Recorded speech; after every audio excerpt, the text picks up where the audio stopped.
Muy buenas tardes a todo el público conectado, la transmisión en vivo, como cada miércoles a un segmento de Habla con tu médico.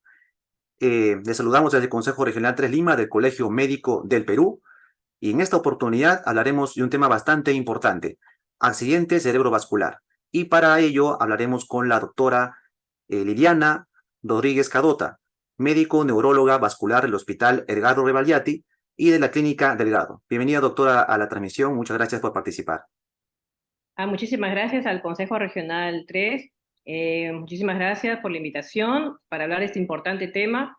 Y ahora, en mi calidad de presidente de la Sociedad Peruana de Neurología, creo que es muy importante hablar de este tema, que es la primera causa de discapacidad a nivel mundial cuando tenemos un evento de esta naturaleza, ¿no?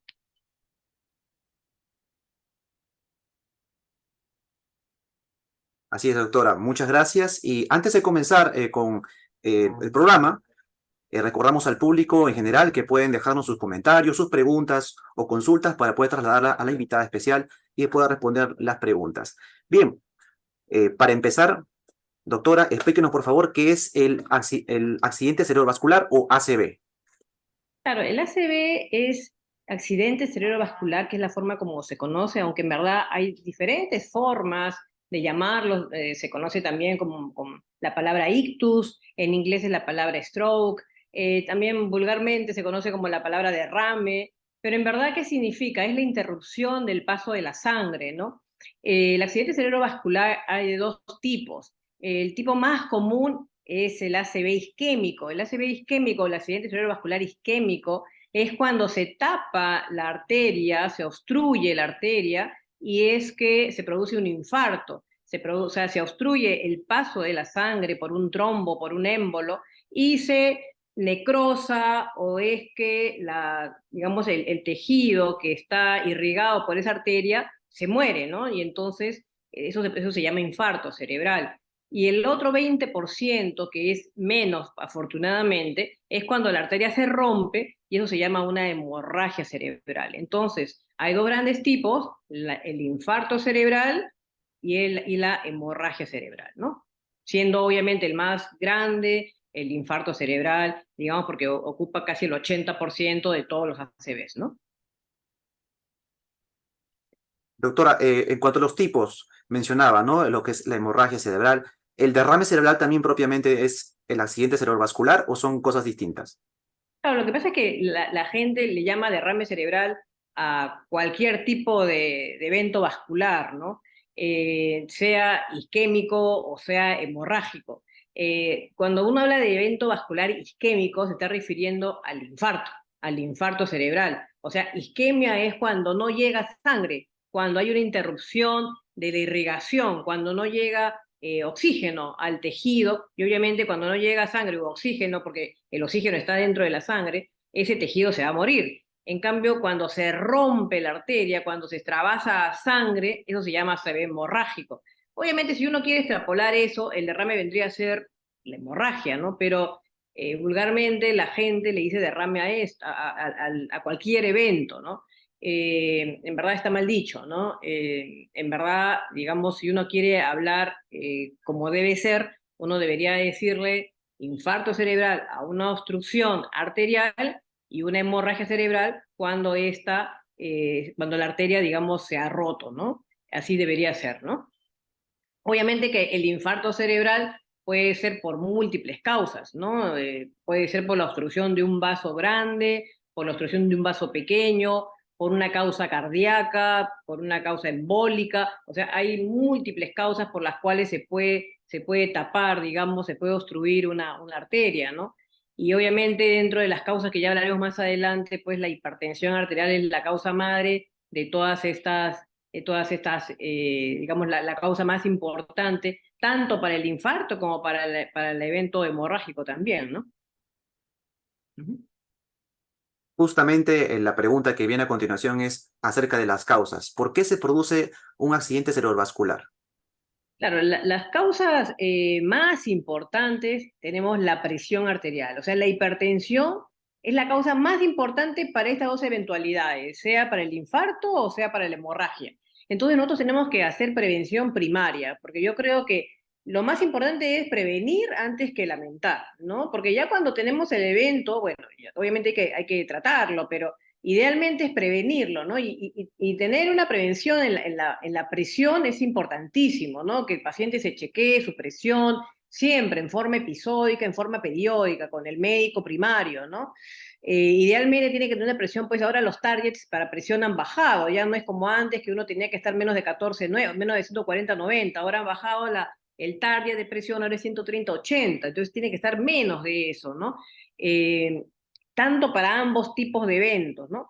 La segunda causa es la diabetes, entonces diabetes mellitus, entonces uno tiene que tener una vida saludable, bajar el consumo de lo que son los azúcares, ¿no? Bajar, digamos, de tener una vida lo más saludable posible en relación a lo que son las comidas, porque obviamente la diabetes es una resultante, obviamente tiene una base genética, pero también es la resultante de lo que uno come, ¿no? Entonces hay que tener una vida saludable en relación a lo que uno pues se nutre en el tiempo, ¿no? Entonces bajarle pues obviamente a las harinas, a los azúcares, y eso tiene que ser una constante desde que uno pues es joven hasta que va creciendo en el tiempo, ¿no?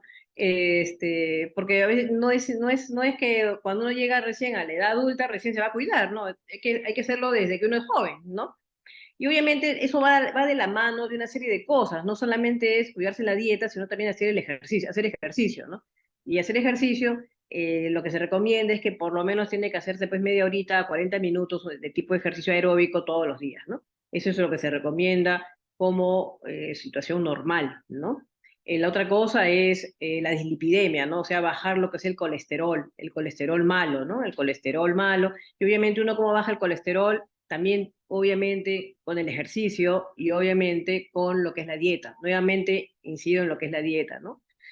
Fumar, idealmente es no fumar, ¿no? Entonces el cigarro también es un factor de riesgo, no tan así digamos en primer puesto como es la hipertensión, pero también el cigarro, o sea, el fumar, el tabaco, es un factor de riesgo importante, ¿no?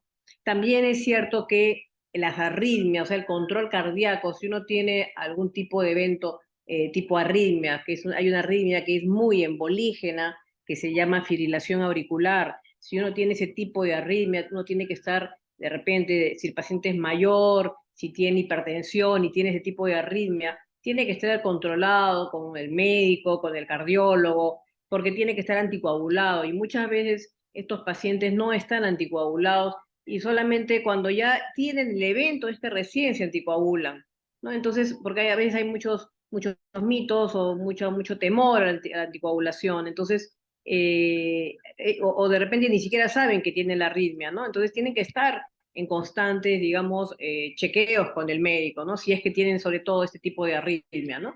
Y obviamente hay ciertos medicamentos que también hacen que uno pudiera tener mayor riesgo a tener trombosis. En mujeres, por ejemplo, anticonceptivos, también ciertas condiciones que hacen que uno pudiera tener también riesgo a tener mayor trombosis, pero obviamente, por ejemplo, migraña también hacen más riesgo que tener trombosis, pero esto ya va sumando, ¿verdad? O sea, lo que voy diciendo como primeras causas, hipertensión, diabetes, dislipidemia, sedentarismo, obesidad, que son las causas, pues, número uno, y obviamente las causas cardíacas a la cabeza, ¿no? Esas son las más importantes que uno tiene que tomar en cuenta, ¿no? ¿Hay quizás algún factor genético como causa también para que se produzca un accidente cerebrovascular? Sí, o sea, las que he mencionado son las causas, digamos, más importantes, pero también es cierto que hay causas, por ejemplo, que ya son genéticas y que tienen que ver con alteraciones ya per se de la sangre, que son las trombofilias, por ejemplo, ¿no? O sea, que son alteraciones ya genéticas que tiene el paciente y que tienen que ver con alteraciones de la coagulación. Por ejemplo, que tengan problemas los pacientes en lo que es eso se llama trombofilia, o sea que tienen problemas en la sangre que hacen que tu sangre sea más coagulable, ¿no?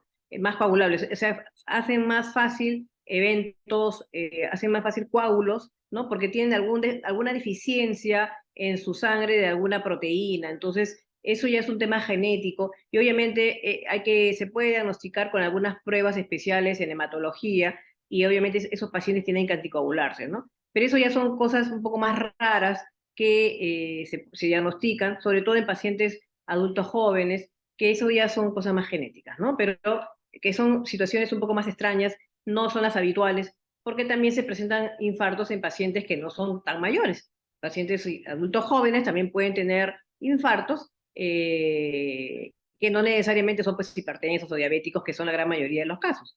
En adultos jóvenes hay otro tipo de abanico de situaciones que pueden tener otro tipo de etiologías, ¿no? Por ejemplo, si tú me preguntas si hay situaciones genéticas, sí, las trombofilias, o que tengan, por ejemplo, situaciones cardíacas, como por ejemplo que nazcan, o sea, todos tenemos, por ejemplo, ¿no? Todos tenemos un defecto, no es un defecto, es una condición que cuando nacemos hay una comunicación interauricular que se llama foramen oval, que es una comunicación entre ambas aurículas, entre ambas cavidades, pero cuando nacemos se cierra. Pero en algún porcentaje de la población esta abertura no se cierra y se llama foramen oval permeable. En algunas circunstancias, este foramen oval permeable puede ser la causa de formar coágulos y esos coágulos formar unos émbolos y ese émbolo, digamos, ser la causa primaria del coágulo que hace el infarto, ¿no? Que viaja a través del corazón y llega a la cabeza y tapa la arteria. Digamos, esas son causas, digamos, que pueden producirse en adultos jóvenes, por ejemplo, ¿no? Son raras, pero ocurren, ¿no? Pero obviamente en esos casos uno tiene que descartar todo el resto de las otras cosas para yo echarle la culpa a ese foramen oval, por ejemplo, ¿no? Entonces, porque son causas un poco más anecdóticas, son causas un poco más raras, ¿no? Siempre hay que descartar primero las causas más comunes, ¿no? De acuerdo, doctora. ¿Cómo identificaríamos en todo caso a una persona que está sufriendo un accidente cerebrovascular? ¿Qué signos o Ok. síntomas existen en este tipo de enfermedad?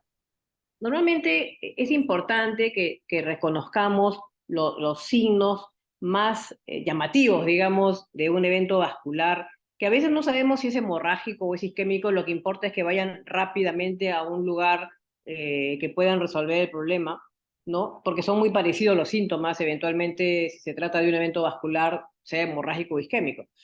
Hay varias escalitas muy fáciles de reconocimiento rápido. Una escala es la escala de FAST, así se llama, ¿no? Que, digamos, sería bueno esta escala pregonizarla a nivel poblacional, porque esto es bueno para toda la población, no solamente para la parte médica, o sea, la parte médica me refiero a la parte de prehospitalaria, o sea, la parte de ambulancias, sino para toda la población en general. Y es una escala muy fácil, ¿no? FAST es una escala en inglés, en verdad, porque se preconizó mucho en la parte anglosajona, pero en verdad es una escala así, que dice así, ¿no? FAST, la F viene de cara, ¿no? De face, de cara, en la cual uno tiene que ver la cara, la simetría facial, ¿no? Ver si la cara está asimétrica o no, y se le pide al paciente básicamente que sonría, ¿no? Y ver pues si la sonrisa está asimétrica, ¿no? Si está chueca, ¿no? Y se le pide que cierre los ojos y ver si puede cerrar los ojos. Entonces uno tiene que ver si la cara está asimétrica. Después la A viene de arm, de brazo, y se le pide al paciente que extienda los brazos y ver si es que un brazo cae, ¿no? Después, eso es la A. Después la S vendría a ser de speech, de habla, y se le pide al paciente que hable y uno ve si el paciente habla, si puede hablar primero, o si habla gangoso, o si no puede hablar, o si habla alguna incoherencia, o si no habla nada, ¿no? Entonces, cualquiera de estas cosas, es decir, si la cara está simétrica, o si el brazo se le cae, o si no puede hablar, cualquier ítem, cualquiera de estos tres, o si tiene los tres, obviamente, si tiene los tres es mucho más evidente, pero basta que tenga uno de estos, tiene que ir corriendo, o sea, hay que llevar a ese paciente de inmediato a cualquier centro hospitalario, pero que pueda resolver el problema. Eso es importante. No es que hay que llevarlo a cualquier posta, no. Si uno tiene o reconoce a un evento de esta naturaleza, hay que llevarlo a un lugar grande. Es importante eso. ¿Por qué? Porque hay que llevarlo a un lugar que tenga tomógrafo, que tenga tomografía. ¿Por qué? Porque si yo llevo a ese paciente a una posta médica, por ejemplo, pensando que ahí me van a ayudar, va a perder tiempo, ¿Y por qué es importante el tiempo? Porque estas patologías cerebrovasculares son tiempo dependientes. Cada minuto que pasa, se mueren 2 millones de neuronas. 2 millones de neuronas que no se van a recuperar, se van a morir y ya nunca más resucitan. ¿Ok?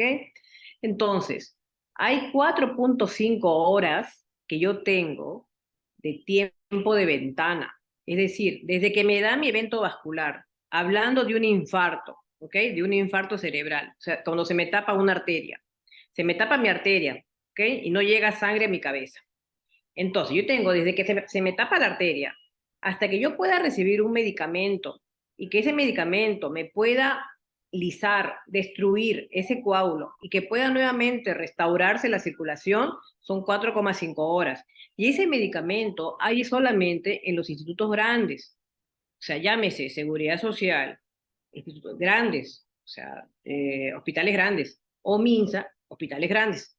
Y los hospitales grandes solamente hay tomógrafo ahí, ¿ok? O en las clínicas, pues, ¿no? Entonces, vayan de frente cuando vaya, si es que va el paciente con su movilidad propia, o los bomberos, o quien lo vaya, o la ambulancia, quien sea, que lo dirija de frente a lo que es un hospital grande donde puedan resolver el problema.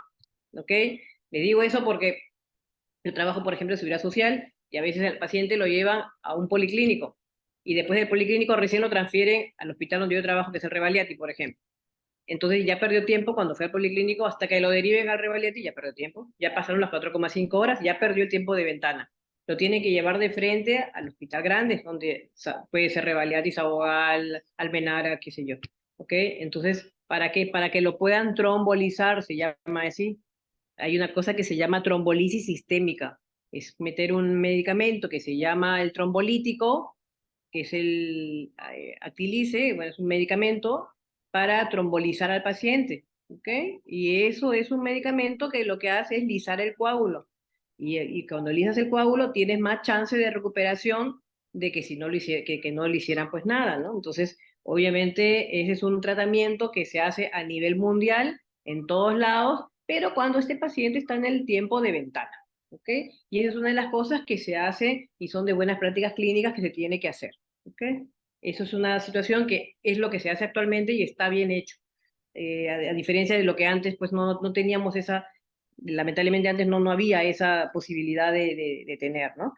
Obviamente, esa es una parte del tratamiento actual, que es la terapia médica de trombolisis sistémica, que, bueno, está actualmente, felizmente, que se da en todos los sistemas hospitalarios en el país, tanto en Seguridad Social como también lo cubre el SIS, que yo sepa. ¿Eh?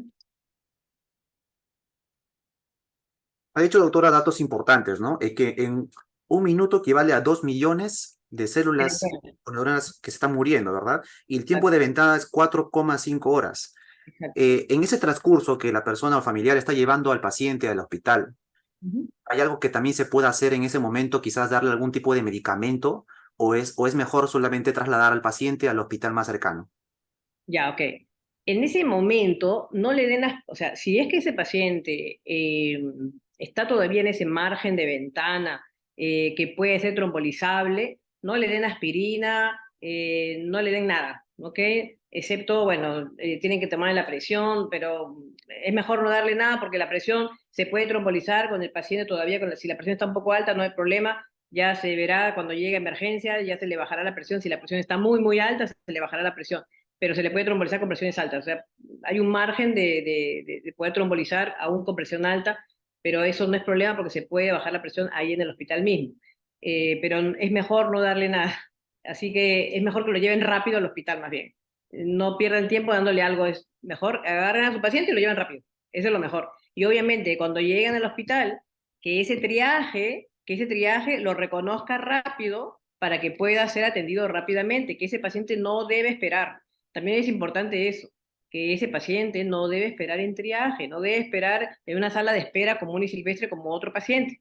No debe esperar, tiene que pasar rápido, tiene que ser reconocido rápidamente por el sistema hospitalario y ser reconocido cuando llegue a ese lugar que lo van a atender para que pase pues, a shock trauma y obviamente se active todo el código ictus y lo puedan resolver rápidamente, ¿no? Ese es el verdadero digamos, reto que se tiene en todos los hospitales, ¿no? Reconocer rápidamente ese hospital, perdón, a ese paciente para que el código ITU se active y todo el mundo sepa que ese paciente puede estar llegando. Nuestro sistema prehospitalario, eso se sabe cuando un paciente está llegando, por ejemplo, con ambulancia, ¿no? Entonces, teóricamente, ese paciente que llega en ambulancia notifican al hospital que está llegando ese paciente y bueno, ya están enterados. Pero cuando llega en sus propios medios con su carro particular, ese paciente tiene que pasar como cualquier paciente, ¿no? Entonces va a llegar a triaje. Entonces ahí a veces es una puerta de entrada que depende mucho del triaje, depende mucho de quién lo recibe. Y ese paciente, quien lo recibe, ese es vital, porque el médico de ahí tiene que estar, digamos, mosca, tiene que estar ahí concientizado, digamos, tiene que reconocerlo fácil, tiene que reconocerlo rápidamente para que no se le pase, ¿no? Y a veces es mejor que peque en exceso, ¿no? Ya después se verá si eso no es, a que se le pase, ¿no? Y bueno, y que sea derivado a un lugar dentro del mismo hospital, pero que sea de atención rápida, ¿no? Tipo shock trauma, por ejemplo, para que pueda actuarse rápidamente y que le hagan la tomografía, pues, rápidamente, ¿no? Eso es digamos, y que se activen todos los procesos en forma simultánea, ¿no? ¿Siempre deja secuelas el accidente cerebrovascular? Bueno, lo que pasa es que lo que le estoy hablando ahorita, básicamente, esto de hacer la trombolisis sistémica, y no solamente hay trombolisis sistémica, sino también hay una cosa que se llama trombectomía mecánica, o sea, lo que hablé al comienzo, de darle un medicamento para destruir el coágulo, y también hay actualmente una cosa que se llama trombectomía mecánica, es decir, hacer como un cateterismo y quitar el coágulo, pero ya a través de algo mecánico. Todo esto es para disminuir la posibilidad de que ese paciente quede con una lesión más grande. Pero puede ser que ese paciente, aún haciendo todo esto, quede con algún tipo de secuela. Pero la secuela debe ser mínima, ¿no? O sea, que quede con alguna cosa, pero peor es que no se haga nada y que si no se hace nada, pues ese infarto va a seguir creciendo. Lo que pasa es que cuando ocurre un evento de esta naturaleza, la zona que está isquémica, la zona isquémica significa la zona que no tiene sangre, que no tiene sangre. Pero de toda esa zona que no tiene sangre, hay una parte que se llama core. El core es la zona nuclear que ya no tiene sangre, que ya se murió. ¿Ok? Esa zona no se va a recuperar con nada. Haga lo que uno haga. Ese es el núcleo, el core, que ya se murió. Pero la zona aledaña es la zona de penumbra. Es la zona que todavía está hipoperfundida, está con baja, digamos, está hipoperfundida, o sea, está llegándole sangre, pero no tanta, que está media tontada, pero esa es la zona que tenemos que salvar, ¿ok? Ahí van dirigidos todas nuestras estrategias médicas, trombectomías mecánicas, digamos, toda la estrategia terapéutica va dirigida a salvar esa zona de penumbra, así se llama, ¿no? Y obviamente, ¿para qué? Para disminuir nuestra secuela. Básicamente para eso es, para que nuestra secuela sea lo menor posible, ¿no? ¿Y para qué? Para que ese paciente, finalmente, a los 3 meses, porque todas estas escalas de discapacidad se miden a los 3 meses, este paciente pues quede bien o quede lo mejor que se pueda, ¿no? Para que sea reinsertado a la sociedad y sea una persona pues útil y una persona que, digamos, que tenga una calidad de vida lo mejor posible, ¿no? Básicamente eso es lo que se pretende, eso es lo que se quiere, ¿no? Que sea una persona pues que no tenga mayor dificultad en la vida, ¿no? O que quede pues con la secuela mínima, ¿no? Eso es lo que se quiere finalmente, ¿no? Así es, doctora. Mire, hay justamente unos comentarios del el usuario Robert Chumbiraico. Pregunta, ¿el grupo Stroke está en todos los hospitales? Ya, el grupo Stroke, ya, el código Stroke será.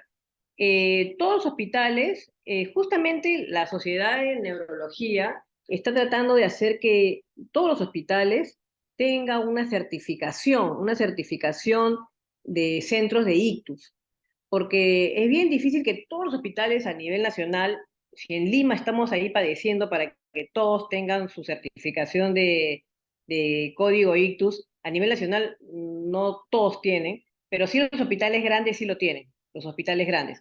Ahora, es importante que todos los hospitales grandes estén certificados. Certificado significa que estén avalados internacionalmente, ¿no? Con digamos, avalados internacionalmente significa pues que alguien nos haya venido a inspeccionar, ¿no es cierto?, nuestros procesos y que tengamos pues certificación, que hemos hecho bien las cosas, ¿no? O sea, que tengamos nuestros procesos bien, que nos han inspeccionado y hemos pasado la prueba, pues, ¿no es cierto? Entonces, por ejemplo, Revalidati está inspeccionado y ha pasado la prueba de tener nuestro código ICTUS ya aceptable, ¿no? Entonces, así como Revalidati ha pasado, también ha pasado el Instituto de Ciencias Neurológicas, ha pasado la Clínica Ricardo Palma, y ahora último ha pasado el Centro de Arequipa, el Centro Nacional de Salud de Arequipa, ¿no? Entonces son 4 centros certificados a nivel nacional, certificados internacionalmente, ¿no? Por la World Stroke Organization, es una entidad mundial que es eh, la World Stroke Organization, que es la Organización Mundial del Stroke, ¿no? Entonces, estos están certificados, estamos certificados por esta entidad internacional. Ahora, el hecho, digamos, estamos avalados, ¿no? El resto de hospitales tienen sus códigos ICTUS, pero bueno, obviamente ya eso es a nivel local, ¿no? A nivel local, cada hospital tiene su propia organización, ya cada hospital tiene sus propios algoritmos de manejo, de desarrollo interno, sí lo tienen, pero yo insto a que todos los hospitales estén certificados y avalados internacionalmente, ¿no? Muy bien, doctora. Estamos llegando casi ya al final del programa. Eh, Preguntaría como, ya para finalizar, el tratamiento para este tipo de enfermedad y quizás algunas recomendaciones a todo el público para que se pueda justamente prevenir el accidente Bueno, cerebrovascular. primera cosa que yo creo que el tratamiento, primero, es que si tenemos una situación que les digo, ¿no? O sea, que eh, esto que les dije de la cara simétrica, que el brazo se cae, o que no puede hablar, o que de un momento a otro no está estable, o que de un momento a otro no puede ver, cualquier situación de que ocurre de un momento a otro en forma brusca, llévelo de inmediato a un centro hospitalario que tenga resolución del problema para que le den su trombolísis endovenosa o puedan resolver el problema en forma mecánica, ¿no? Si es que lo tiene. Eso sí es más difícil porque eso sí no todos los hospitales tienen trombectomía mecánica, pero por lo menos tengan trombolisis sistémica. Eso es primero. Y lo más importante es la prevención primaria. Si no hay prevención primaria, la verdad es difícil, porque la prevención primaria es control de presión arterial, que es lo más fácil, control de presión arterial, control de diabetes, control de las arritmias, desfibrilación auricular, hacer ejercicio, comer saludable, dejar de fumar. Todo lo que les digo es fácil, sino que nadie lo hace. Es difícil. Cuando uno le dice a un paciente, tienes que hacer esto, dice, uy, pero qué difícil. Eso es lo más difícil. Parece mentira, el resto, tomar pastillas es fácil, pero hacerlo, ¿no? De dejar de que fume, dejar que haga ejercicio, que baje de peso, eso es lo más difícil, ¿no? Pero hay que hacerlo, pues ni modo, ¿no? Es lo que toca. ¿No? La prevención primaria es lo más difícil. Entonces yo les insto a todos los pacientes que hayan tenido, y los que no tienen, pero que tienen factores de riesgo, o sea, a los que son diabéticos, a los que son hipertensos, a los que tienen su arritmia, a los que tienen fibrilación auricular, que a los que no tienen nada, mejor todavía, bueno, cuídense, pues, ¿no? Cuídense, dejen de fumar, coman saludable y hagan ejercicio. Yo creo que esa es lo más importante de la charla, pues, ¿no? Y también, por supuesto, aplica a los jóvenes, porque se cree que mucho que la enfermedad solamente afecta al sector adulto mayor, ¿no? Pero los jóvenes No, también, que muchas veces estamos sedentarios, algún tipo de trabajo de repente o por el tipo de hábito, y descuidamos la recomendación tan importante que es hacer actividad física, ¿no? exacto. También a los jóvenes, sí es cierto que esta entidad, esta patología ataca más a los adultos mayores, pero también a los jóvenes. También hay jóvenes que, bueno, que también son obesos, por ejemplo, también son obesos. Hay mucha patología cardiovascular en gente joven, ¿no? Y que ya no están, y digamos, y que tienen infartos, y porque son hipertensos, y porque son diabéticos también, y son jóvenes.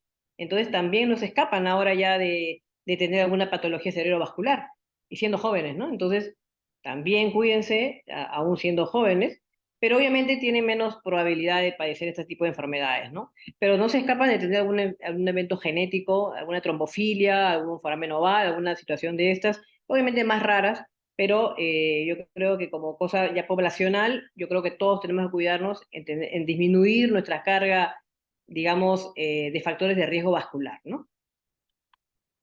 Muy bien, doctora. Interesante, valiosa información que nos ha compartido en este programa y esperamos poder contar con su participación quizás en otras oportunidades en el segmento Hablamos con tu médico. Bueno, muchísimas gracias a ustedes y hasta otra oportunidad. Muchas gracias, doctora. Y bueno, también invitamos al público a que nos sigan en nuestras redes sociales, en YouTube, en Facebook, en Instagram, en Twitter, como CMP Lima, la página CMP Lima. Bien, nos vemos en otra segmento de Habla con tu médico todos los miércoles a las 4 de la tarde. Muchas gracias.